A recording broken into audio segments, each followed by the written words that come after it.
na ginagawa namin siya hanggang matapos nang wala kami na-expect. Totoo, kung ano yung sinabi niya, yes.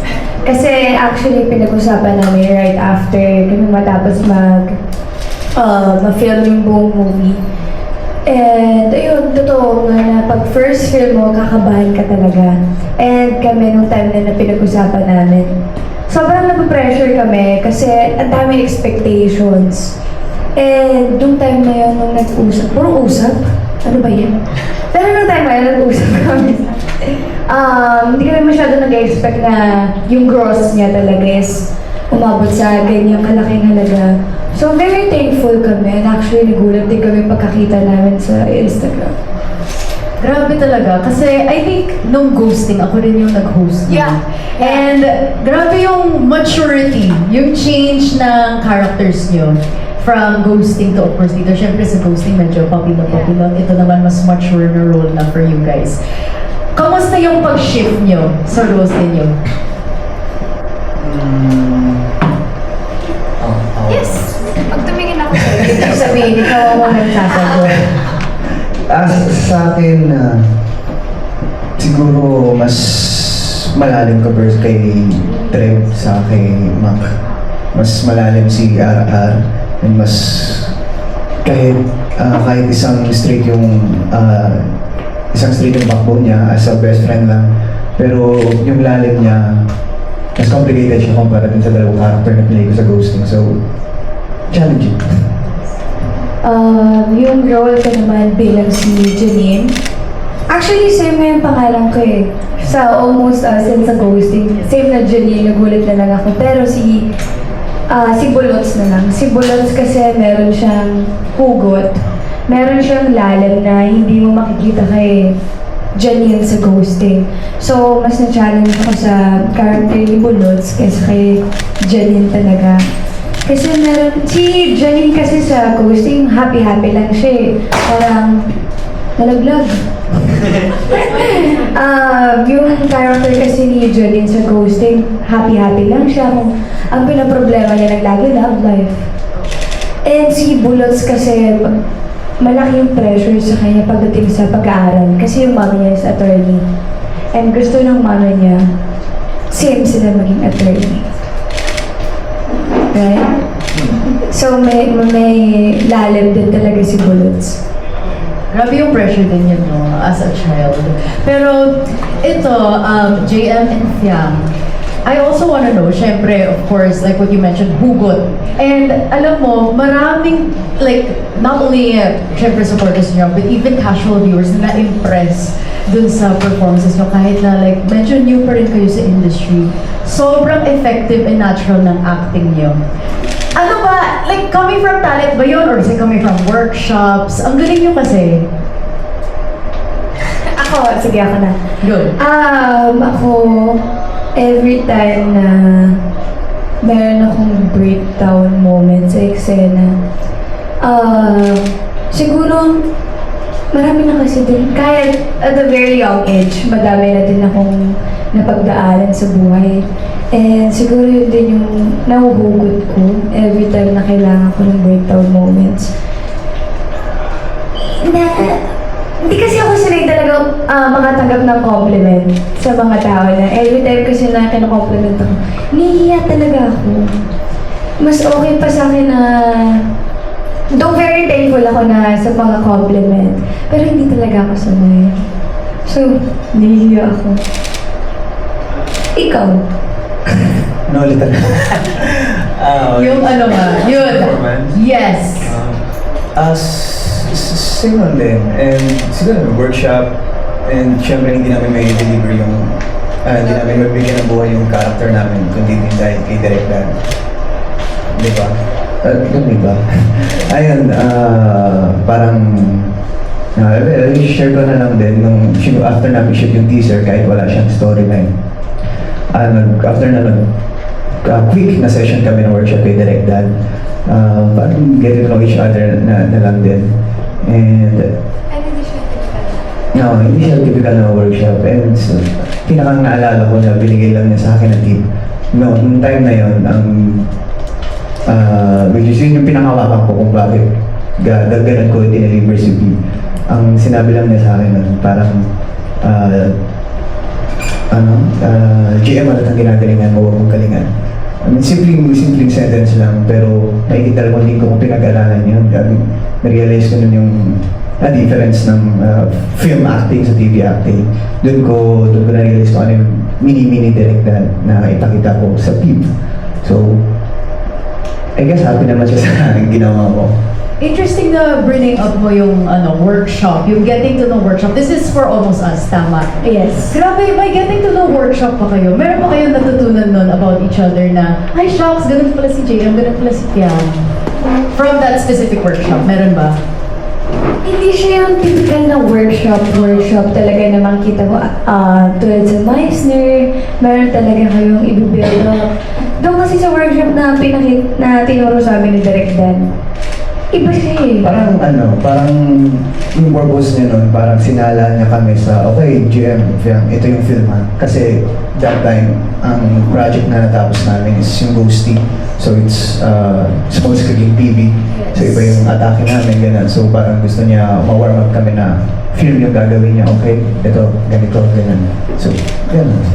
And ang pinaka-naalala ko na, up until now, dala ko pa din yung sinabi ni Direk Dan na every time na may breakdown moments, think about one box. And then every box, meron siyang mga memories. Diba? And then, para mga sense memory mo na past. And then, mag-focus ka na kumuha ka ng isang box. Pag nakuha mo yung isang box na yun, after mo makuha yung emosyon na kung ano yung na-feel mo dun sa box na yun, i-close mo ulit para makamove on ka.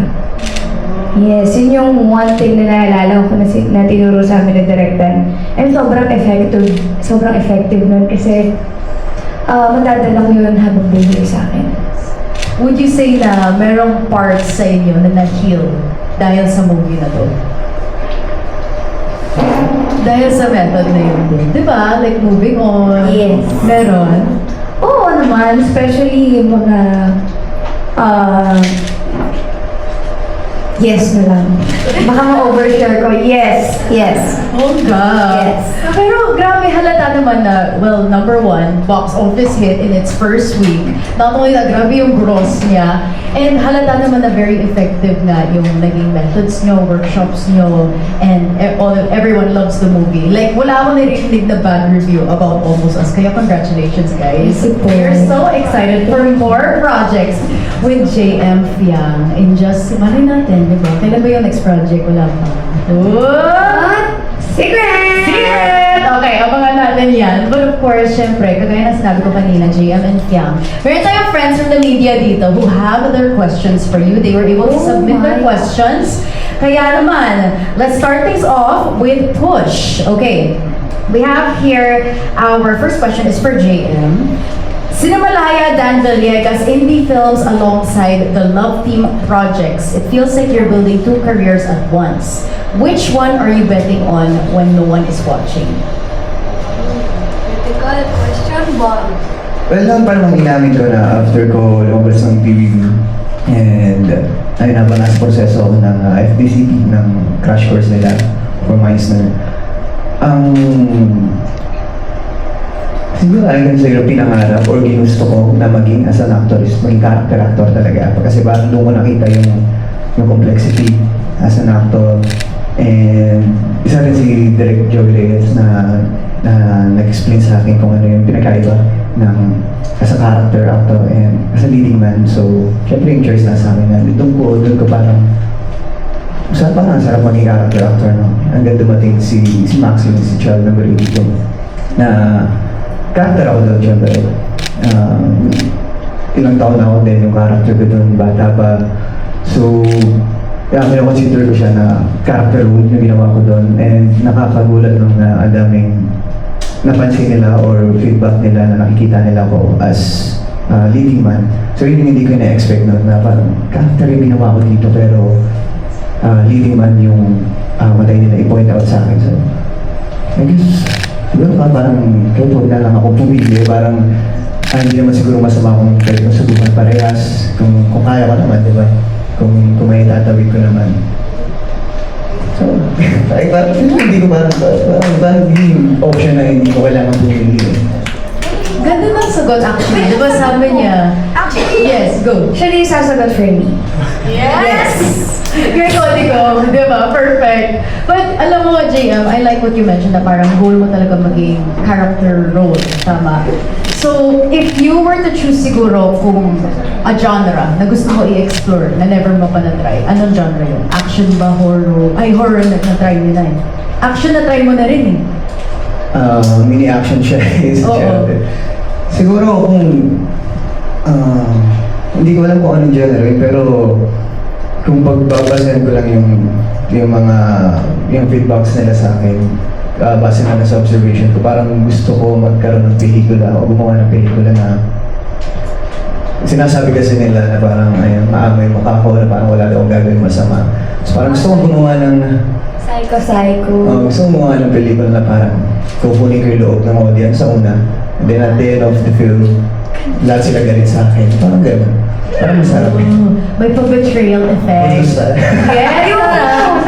Ako yung executive producer. Charis. Oh my gosh, bongga. Okay. Ang ganda nun, actually. Oo. Ganito yung palakpak ko sa'yo. Yes, hindi na isa. Diba? Diba? Hindi ganon. Perfect. I love it. Okay, i-manifest natin yan. Gusto ko din yun. Yun na lang role ko. Ay, gusto rin ni yung role na yan, bongga. Ganon na din role ko. Yes. Thank you so much, JM. Thank you for sharing. Okay, ito naman, si Fiang. Your question from Push. Okay, Fiang. Every shared glance with JM gets dissected by thousands of fans convinced they know what you feel. At this point, do you even trust your own emotions or has the noise made that harder than it should be? May isa lang masasabi ko dyan. Actually, sinasabi ko na dito sa madaming interview ko na mahirap pekein yun. As in, kung pinapeke ko yung sarili ko na kikiligin ako sa kanya, kung pinapeke ko yung sarili ko na nasasaktan ako sa kanya, or kahit anong emosyon na ipakita ko sa movie, ang hirap pekein yun. Kasi kailangan mo maging sponge para ma-feel din ng audience kung ano yung na-feel mo nung ginagawa mo yung eksena. And hindi naman ako mahirap kiligin eh. Ang bilis talaga akong kiligin. Swear talaga. And, yan. Yun lang masasabi ko. Kung nakikita nila akong kinikilig sa movie, kinikilig din talaga ako in real life. Ay, cute. Diba? What you see is what you get kay Fiang, actually. Ever since naman PBB, very authentic si Fiang. Pero, okay, ito. May follow-up question ako for Fiang. Kailangan kong malaman, of course, syempre as a public figure, kailangan minsan may papasal, you know, kahit na you're hurting, kailangan putting a smile on. How can you stay authentic but at the same time protecting your boundaries pa rin? That's a good question. Actually, pag pagod kasi ako, pag pagod ako, hindi ako umalis ng bahay. Pag every time din na, kunwari, sabihin natin na pagod ako this time. Yung mga fans din kasi namin, alam nila kung kailan ka pagod. So, meron silang time na mag-respect sa time namin na if ever nakikita nila sa mata namin na pagod na kami, hindi na sila mamimilit. Kasi naiintindihan nila na tao lang din kami, pagod din kami. And at the same time, pagka hindi naman kami pagod, talagang friends kaming lahat. Ganon yung turing namin sa kanila. So yun, pag ako pagod talaga, hindi na ako lumalabas. Kasi ayokong ma-judge again na, anak, sungit naman ito. So pag alam kong hindi ko kaya nang umiti or hindi ko na kaya magpatawa, hindi na ako lumalabas. Parang keeping that part Yes. private na lang sa'yo. Oh, I love it. Okay. Thank you so much, Fiang and JM. And maraming salamat to Push for your questions. Okay, ito naman. From John Bueno of Kumagkao. Ito, for JM. Has the success of Almost Us sunk in yet? Nalunod na ba?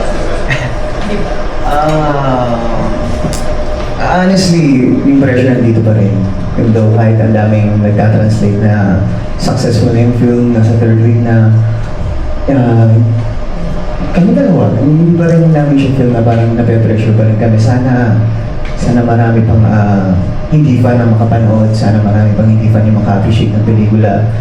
Hindi lang para sa amin, kundi syempre doon na rin sa mga tao sa likod ng camera. So, kahit sa ilang beses na mabasa o may magsabi man sa amin lang, oh, sa blockbuster, gano'n, grabe yung bros, gano'n. Hindi namin siyang feel, parang hindi siya kaya pumasok sa isip namin hanggat hindi kami satisfied na, okay, ang daming casual viewers, ang daming casual na audience yung naka-appreciate ng pelikula. Parang yun yung goal namin, ganun tao. Totoo. And every time na nababasa namin na blockbuster, ganito, ganyan, parang hindi siya nagsisink in sa amin. Kasi,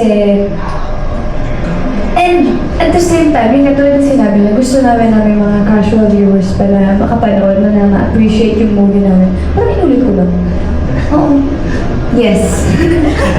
Yes. Pero oo, totoo naman yun na parang mahirap talaga maging quote-unquote complacent sa product kasi syempre.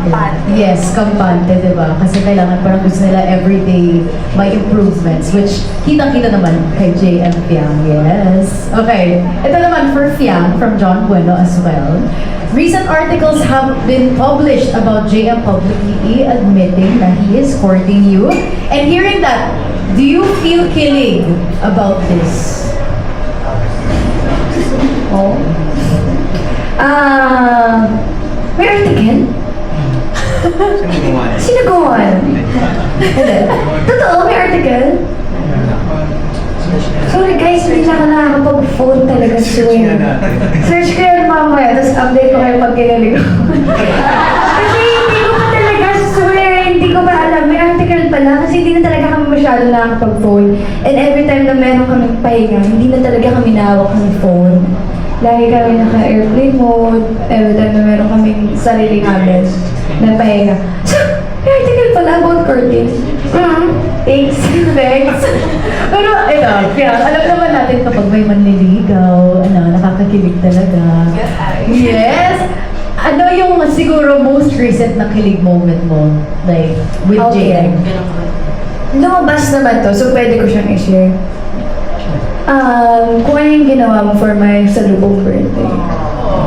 Yeah. Kainis! Hype man. Eh, nung time na yun, sinundo niya ako sa bahay ko. Tapos sabi ko sa kanya, sunduin mo ako dito sa bahay. Kasi pupunta ako kina mami. Ito kina mami, ito na ako sa salubong ng birthday ko. So ako, nakapagtulog and everything. Kasi nga kina mami ako tutulog. Nagpapatid lang ako sa kanya para for my salubong birthday. And nagulat ako, bakit tayo nandito? And nandun sila Derek Dan, nandun yung mga friends ko, nandun sila Ate Nicole, nandun yung mga glam team ko, and nandun yung mga admins. And meron kaming fans doon na nandun din sa loob. Andun yung writer, as in andun sila Derek Kip. Andun lahat. So sobrang nagulat ako kasi buti na lang talaga naka-pekay pa ako. Diyos ko. Kasi kung hindi, wala. Hindi ako mag-enjoy ng gabi na yun. Buti na lang naka-skin-tint pa ako ng gabi na yun. Kasi punta ako kina mami na. So yun yung pinaka-latest na ginawa niya for me. And sobrang na-appreciate ko siya doon. Kasi grabe talaga yung grabe yung planong ginawa niya. As in, wala akong kaalam-alam. Zero talaga. So, good job. Yes. O, diba? At least na-enjoy ni Fiam yung salubong niya. Perfect. Thank you so much.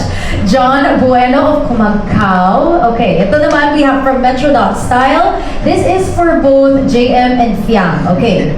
You both received a lot of praise from your acting despite just starting after BBB. How do you deal with the pressure and how do you push yourselves to keep improving? Your turn. Sabi ni Fiam, your turn. Your turn. Ano ba? Ako, well, tayo, ang dami naman traits na parehas na kami. So, parang sa amin, every time na nakaka-feel kami ng pressure, fuel na namin yun para mas pag-usayan pa kung ano yung path na gusto namin daanan, yung craft namin, pagbutihan pa. And, yun nga, as in, nasa workshop. And syempre, hindi enough yung workshop kung hindi ka talaga maglala ng pagmamahal dun sa ginagawa mo. Syempre, kung mahal mo yung ginagawa mo, magiging maganda yung outcome na. So, yun lang. Eh, mahal namin yun, di ba? Yes, right. I love my job, guys. Super love my job. Yeah. Yes, that's it. Yes, love it. Thank you, JM and Fiang. Ito naman, siguro, yung Almost Us, syempre, I'm, like what you mentioned, nafe-feel niyo yung pressure, box office, blockbuster. Siguro, paano niyo i-handle yung pressure na kailangan niyo i-top yun? Actually, napag-usapan na namin. Okay. yan. Pero dahil dyan, ikaw ang unang sumagot.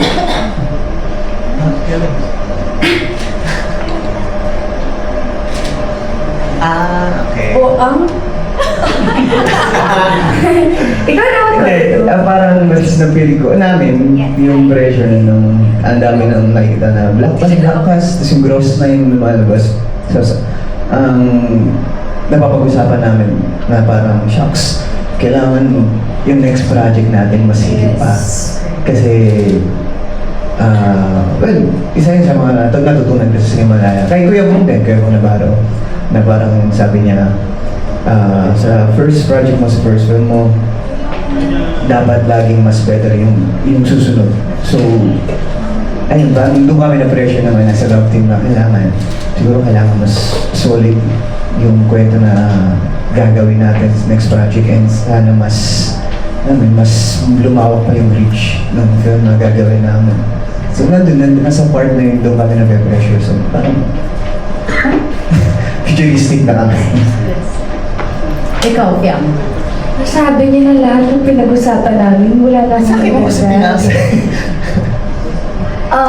Siguro mas kung gagawa ka man kami ng panibagong film, siguro mas double na yung pressure. Kung ano yung naramdaman namin sa Almost Us, siguro mas double talaga siya. And,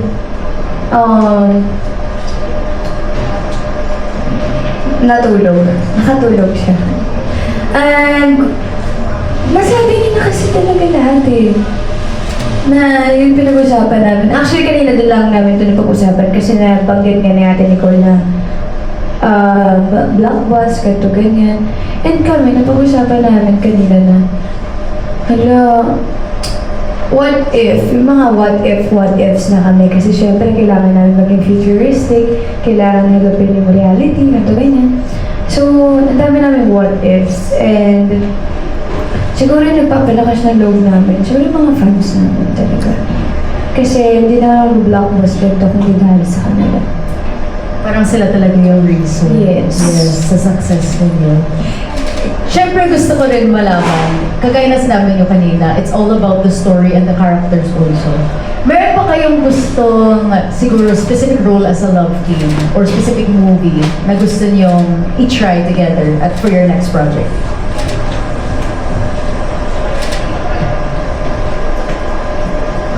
Uy? Nakaharap. Napag-usapan din natin. Ano yun? Nakalimutan ko siya. Sir. Baka mag-iba tayo. Ikaw tuloy sa'yo, parang naalala kay akin. Ako sa akin, I have! Okay, go. You know Mr. and Mrs. Smith? Yes! That! Yes! My gosh, parang kakaiba siya kasi sa movie, Mr. and Mrs. Smith, syempre magkasama. So, wala silang alam na secret agent sila pareho. And inutusan sila na kailangan yung isa. So, parang ang cool nun. For me lang for me. What's yours? ano ang title mo? Mr. and Mrs. Smith. Mas cute yung Mr. and Mrs. Ibarra. Gano'n. Hindi sa akin, may seryoso. Hindi, Na pinapatawa lang namin kayo kasi baka naboboard na po kayo. same. Eh, syempre, hindi naman pwedeng magkaiba tayo ng gusto na. Hindi, kung ano lang, kung baga, yun yung for me. What's yours? Siguro, macho drama, gano'n. Na may pagka-rom-com pa rin. Kasi yun yung kailangan mga Pilipino eh. Kailangan nilang sumayan, di ba? Sa gulo ng Pilipinas. Gulo na ng Pilipinas. Grabe. Yes. I'm gonna run. Yes. Thank you, JM and Fiang. I love it. Pero grabe, okay, mature drama. Yes. And also, Mr. and Mrs. Smith, i-manifest din natin yan for the next projects. Thank you so much. Ito, siguro, okay, we have another question from Capamilia Vines. This is for the both of you. Following the success of Almost Us, anong ay, na-answer na pala. Yes, we already answered that. Okay. Ito na lang. Working with the veterans on Love is Never Gone. Ano ang important lessons na natutunan nyo bilang new gen actors? Yes, which is on Prime, tama? Yes. Ako, one thing na tutunan ko kay Miss D talaga is you have to be on time. Kailangan talaga, mahalaga kasi kay Mama D yung 1 minute. 1 minute, kung dumating ka na, kung call time mo 11, dumating ka na 11:01, you're still late. Kasi hindi ka dumating on time. So mahalaga, yun yung one thing na sobrang tumatak sa akin kay Miss D na be on time. You have to respect yung time ng ibang dumating ng on time. And at the same time, pag ginawa mo yun sa kanila, babalik din naman sa'yo yun. So be on time talaga kay Mama D. Ayun din, same lang. Parang more on pakikisama sa lahat ng katrabaho mo. Hindi hindi tips sa paano ba bumili sumiyaw, paano magpakili, paano magpatawa. More on iparamdam mo na tao kayo lahat sa set. Ganun. Actually, totoo yan. I feel like super important ng work ethics para Yes. tumagal sa industry. Actually. Beautiful. Yes. Thank you so much to Capamilia Vines. Last question from one of our friends from the media. We have from Cinema One for the both of you. What do you think makes you a good partner? Wow. That's a very hard question to answer. Good partner? Parang pag sasagutin ko kasi siya ng sarili ko, parang self-proclaim. Ako sasagot sa'yo, ikaw sasagot sa akin. Para hindi naman masabi na self-proclaim na. Like parang ano ang green flag ni Fiang? Ano ang green flag ni JM? You first. Hindi, parang generally, parang siguro ang laking factor na best friend kami sa loob. Na sa BBB, sa bahay ni Kuya, na parang mas doon pa lang komportable na kami sa isa't isa. Doon pa lang kilala na namin yung isa't isa. So, kung alam man ipakita niya sa akin na hindi magugustuhan ng iba, wala akong pakita. And vice versa, ganoon din ako sa kanya na parang baliwala lang sa amin dalawa, which is ang laking factor nun kung bakit mas nagiging strong pa yung band namin nasa partner. Factor? So, yung green flag ko dun? Hindi, generally. Magbigay ka. Stretch.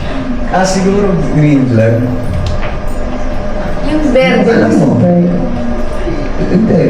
Siya nga, yung authenticity mo. Kasi, that shows na wala kang sikretong itinatago sa akin. Yes. Honest. Yes, I. Ano ba yung yes, I? Search nyo guys yung yes, I. Ako, nagamit, kaka-yes, I ko to sa mga friends ko, nagamit ko to rin dito. Ako, sa kanya, yung mga green flag niya, sobrang dana talaga. One thing na sobrang green flag niya is, sige, magbigyan ko tatlo. Magbigyan. Nahihiya si JM. Nahihiya ako. Kay Charlie. One, sobrang, ano tawag dun? Go with the flow. Ano tawag dun? Chill. May other term. Sponty. Ay ba? Huwag na nga. Gentle. Ibang term dun eh, pero never mind. Next, very understanding siya. understanding, respectful. Sige, doon na lang muna.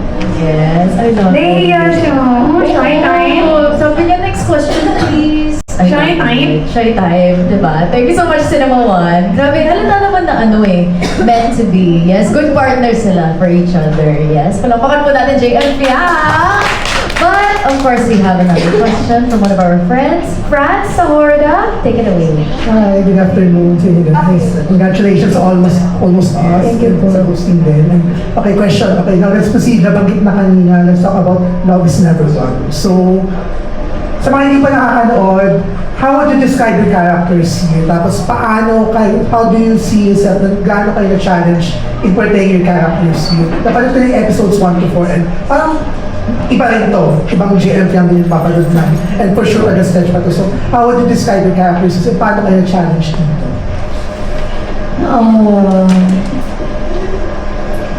Ako si Raya Verona. Sa mga hindi po nakakalam, ako po si Raya Verona. Ako po ang prinsesa ng mga Verona. And yung character ko dito sobrang layo sa kung ano yung ugali ko. Sobrang layo niya kasi ano ba? Meron kasing time na sobrang maka-family siya. And meron ding time na dumadaan, sa Joy. Meron mga times na sobrang mahal niya yung family niya. And may mga times din na gusto niyang kalabanin yung parents. So, makikita niyo yung shift. Hindi ko in-spoil, ang tagal ko mag-isip eh. So, makikita niyo yung shift ng character ko po sa episode 6. Kasi doon talaga makikita niyo na kung sino yung pinipili ni Raya. Sa akin, una pa ng challenging na kasi nung binigay sa amin yung papel ng character namin, parang that time, SRR, and then may papel na rin yung character namin dito sa Ormosan, so parang may isa yung isip namin na kailangan hindi magta-translate sa audience na iisa yung reaction, iisa yung emotion na pinapakita ng actor na to. So, doon, una pa lang pinag-aralan na namin. And for me, I can say na mas challenging si Ronnie kaysa kay RR dito sa Almost Us. Kasi yung lalim kasi ni RR, ni Pip, is about sa relationship, about sa romance, sa relationship niya kay Bulots. Si Ronnie, yung lalim niya, about sa buhay. Kasi wala siyang parents, wala siyang, kinukuprove na lang siya ng side ni kay Joshua, ni Deo. And siya yung mismo bumubuhay sa sarili niya. Hanggang sa dumating na rin si Raya, na di natin alam kung ano ba to, blessing o problema. Di ba? So maraming branches kung bubuuin mo yung character arc ni Ronnie compare kay RR. Looking forward to that. And ano sa inyo? Kasi, okay, pinag-usapan din sa serye nito, for you, Fiang, if gaano kayo naging close si Miss D dito sa paggawa. So, my question would be, okay, so how would you describe your relationship off-cam with Miss D? Ano yung, kanina bagit mo na yung natutunan. Yeah. Pero how would you describe what do you think, paano kayo naging ganun ka-close ni Miss D? What is it about yung pagsasama niyo sa serye? Actually kami ni Mama, every time na wala pa kami eksena, lagi akong pumupunta sa kwarto niya para guluhin siya. Swear, lagi ko siyang pinugulo na minsan pagka tutulog siya, yakap lang ako. And then, pagka wala pa kami, hindi pa namin eksena, pupunta naman siya sa kwarto namin na Jane, na Ivana na wala, magkukwentuhan lang kami about mga chismisan.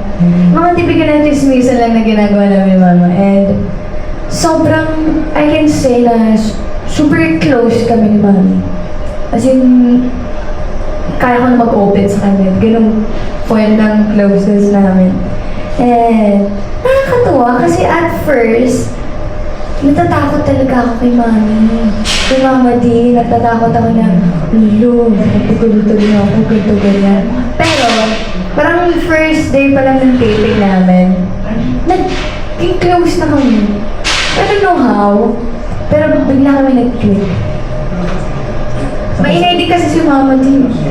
Everyone's thinking, wow, si Fiang naging close kay Miss D kasi everyone knows na parang si Miss D hard to please din. So parang ikaw in an instant, diba? So, anyway, last question na lang for the both of you. Okay, so looking back kasi napanood namin kayo sa PBB and everything. Ano yung sa tingin niyo yung biggest misconception about you two?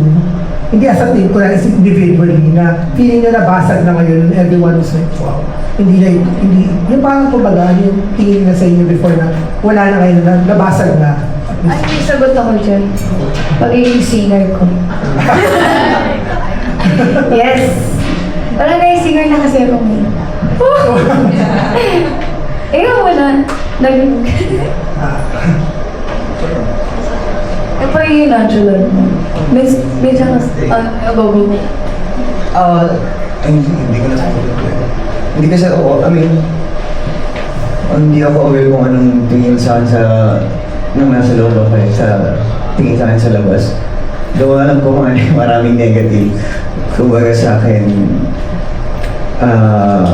kilalanin niyo ako kung parang hindi ko na kontrolado kung magustuhan nila ako o hindi. So, hindi ako aware. Siguro, yung ano na lang, yung part na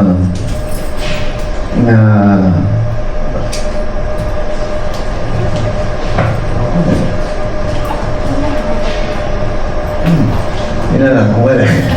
Kasi hindi talaga aware kung anong Hindi ka conscious at hindi ka... And same with you, Fiang, or... Yung pagiging singer ko na lang. Naging singer When I na. was doing your concert, ang galing mo doon. So, anyway, congratulations guys.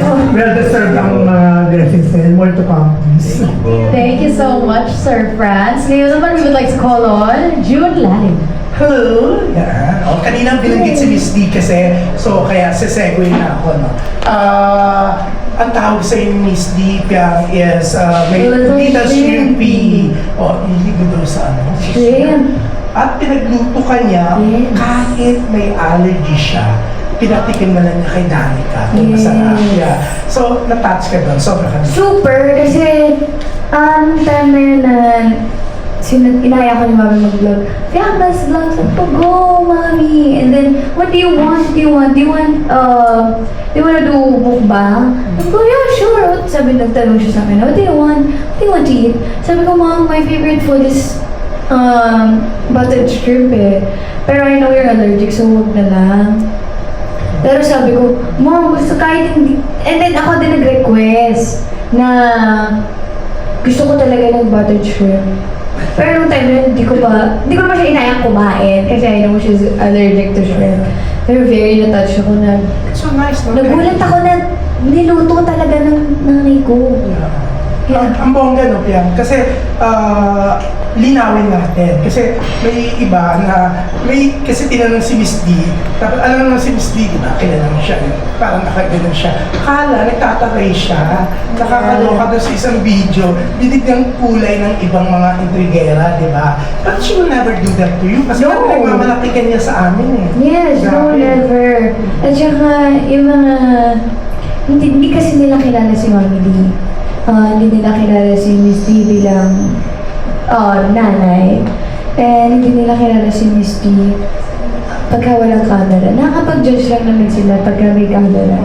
Pero pag nakilala talaga nila si Miss D ng gusto, masasabi talaga nila na sobrang bait ng nanay ko. Tsaka minsan, di ba, parang may mga reaction siya, alam mo, Yes. Pero yun nga, depende kung binigyan ng intriga ng iba. Yes, depende na sa tao yung pamibigyan talaga nila ng meaning. Pero, one thing is for sure, na sobrang bait talaga.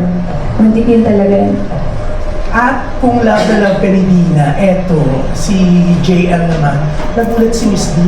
Pinention niyo sa amin, kasi nung mag-guest kayo sa House of D, nagulat siya na ini-introduce mo sa kanya si JM kasi hindi niya namukhaan. Ang gwapo gwapo daw. Kasi ang kala niya nung una, si JM, kasi yung una pala niya makita, nakawig na red, tapos parang yung itsura, ang itim, kasi iniitiman pala siya ng makeup, di ba? Tapos sabi ni Miss Lee, my gosh, kala ko, nisdog yun, pero ang gwapo. Naloka daw siya. Naloka siya sa itsura ni JM na. Hindi, yung kala niya kung sino yung pinapakilala mo, di ba? Oo. Yan. So, anong naging reaction mo nung hindi niya talaga nakilala si JM? And JM, ano yung reaction mo na, ay, gwapong-gwapo sa'yo si Miss G. Siya na lang yung sumagot. O, sige. JM. Yan. Oo. Ako, ano? Ako natawa lang talaga. Pero nagulat ka nung hindi ka niya pinapansin. Kasi hindi niya raw alam na ikaw si JM. Ang alam niya, yung itsura mo doon sa show niyo, di ba? Kasi madalas po nun, sila sa Unit 1 and ako sa Unit 2. Yes, she explained So, that. Magkaiba kayo ng video. So, she just saw you sa StoryCon, tapos in character na, nagkaroon na kayo look test. Saka every time na wala pa akong shoot dun sa unit ko, pag tumatambay ako sa unit nila, lagi lang ako nasa labas, hindi ako pumapasok sa kanila sa dressing room nila dun sa malaking bahay. So nahihiya ako.